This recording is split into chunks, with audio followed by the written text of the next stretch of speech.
Shalom saudara-saudari yang dikasihi Tuhan Yesus. Saat ini kita akan merenungkan kebenaran firman Tuhan dengan tema Beritakanlah Injil yang terdapat dalam Kisah Para Rasul, pasalnya yang ke-8 ayat yang pertama sampai ayat yang ke-25. Para pengikut Yesus mulai memberitakan Injil keluar Yerusalem, ke wilayah Yudea lainnya, ke Samaria, dan di sepanjang jalan ke Damsyik di Syria. Perikop ini menceritakan bagaimana pelayanan Filipus dan para rasul di kota Samaria. Ada beberapa poin yang dapat kita pelajari melalui pelayanan Filipus. Antara lain, yang pertama, situasi pemberitaan Injil. Terdapat pada ayat yang pertama sampai ayat yang ketiga. Filipus merupakan rekan sekerja Stefanus. Mereka adalah orang yang terkenal baik, penuh roh dan hikmat, yang dipilih oleh para rasul untuk tugas melayani meja. Mereka dipilih agar para rasul dapat berkonsentrasi dalam doa dan pemberitaan firman. Kita dapat melihatnya dalam Kisah Para Rasul, pasalnya yang ke-6. Situasi yang terjadi pada waktu itu adalah dimulainya penganiayaan yang hebat terhadap jemaat di Yerusalem. Saulus berusaha untuk membinasakan jemaat. Baik laki-laki maupun perempuan ditangkap dan dipenjarakan oleh Saulus. Bahkan Stefanus mengalami mati martir karena mempertahankan imannya. Di tengah situasi yang sedih dan sulit karena kematian rekannya, Filipus tetap melayani dan memberitakan Injil. Saudara-saudari yang dikasihi Tuhan, kita dapat meneladani apa yang dilakukan oleh Stefanus dan Filipus.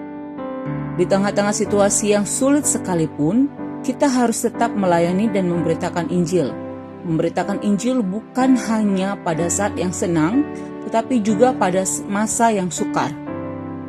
2 Timotius 4 ayat yang kedua menjelaskan bahwa beritakanlah firman, siap sedialah baik atau tidak baik waktunya.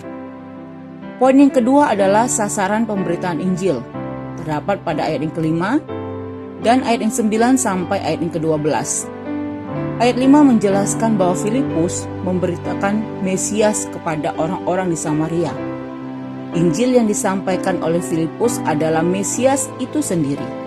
Filipus menyampaikan Injil ke beberapa pihak, yaitu kepada orang-orang yang ada di kota Samaria, dan kepada Simon, si tukang sihir, dan kepada para pengikutnya. Orang-orang Samaria adalah musuh dari orang Yahudi. Orang-orang Yahudi tidak bergaul dengan orang Samaria karena alasan etnisitas.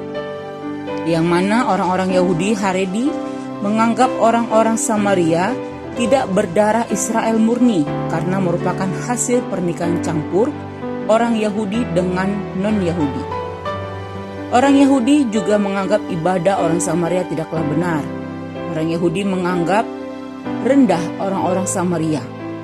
Saudara-saudari, maukah kita menyampaikan Injil yaitu Mesias kepada semua orang tanpa memandang status sosial orang tersebut? Filipus juga menyampaikan Injil kepada Simon si tukang sihir dan para pengikutnya. Tukang sihir adalah orang yang tidak percaya kepada Tuhan. Mereka percaya kepada kuasa-kuasa gelap. Orang yang seperti itu seringkali kita anggap sebagai orang yang tidak mungkin mau bertobat dan percaya kepada Tuhan Yesus. Namun, perlu kita ingat bahwa tugas kita adalah memberitakan Injil. Kita tidak bisa membuat atau memaksa seseorang untuk bertobat dan menerima Allah dalam hidupnya. Allah lah yang menjamah hati setiap orang untuk bertobat. Poin yang ketiga adalah dampak dari pemberitaan Injil. Terdapat pada ayat yang ke-6 sampai 8 dan pada ayat yang ke-12 sampai ayat yang ke-17. Ketika banyak orang mendengarkan pemberitaan Filipus dan melihat tanda-tanda yang diadakannya, ada beberapa dampak yang terjadi, yakni banyak orang menerima apa yang disampaikannya. Kata menerima dalam perikop ini menggunakan kata proseiton yang artinya memperhatikan. Mendengar dan memperhatikan firman merupakan bagian yang penting dalam kehidupan orang percaya. Dengan mendengarkan firman maka iman bertumbuh. Dengan memperhatikan maka kita akan dapat memahami. Dampak selanjutnya ialah banyak orang yang dilepaskan dari kuasa gelap, terdapat pada yang ke-7. Banyak orang yang mengalami kesembuhan, terdapat pada ayat yang ke-7. Sukacita meliputi kota Samaria, ayat yang ke-8. Banyak orang percaya dan dibaptis, ayat yang ke-12. Banyak orang ditumpangi tangan dan menerima Roh Kudus, terdapat pada ayat 14-17. Saudara-saudari yang dikasihi Tuhan, Filipus merupakan diaken yang dipilih untuk membantu pelayanan meja. Tetapi ia juga memiliki beban untuk memberitakan Mesias kepada orang lain. Kita juga harus menyampaikan Injil kepada semua orang, agar semakin banyak orang yang mendengarkan dan menerima Yesus Kristus sebagai Tuhan dan Juru Selamat dalam hidupnya. Ingatlah bahwa ketika Injil diberitakan akan membawa dampak yang luar biasa bagi setiap orang yang mendengarkannya. Terlebih, nama Tuhan dimuliakan melalui pelayanan kita. Demikian firman Tuhan, selamat beraktivitas, Tuhan Yesus memberkati, Shalom.